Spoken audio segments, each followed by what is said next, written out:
To update the BlockBlast app on a device, simply follow these steps on best whether you are using an iPhone or Android device.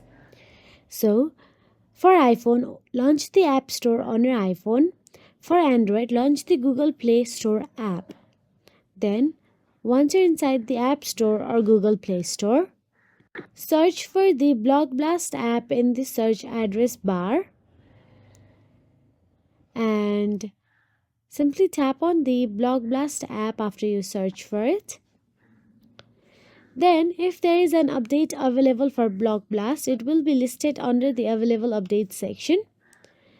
So, and tap update next to it. If you don't see it listed, the app is already up to date. If you want apps to update automatically in the future, you will have to turn on app updates under the automatic download section. So that is it. If you found this video helpful, please like, share and subscribe, and thank you so much for watching.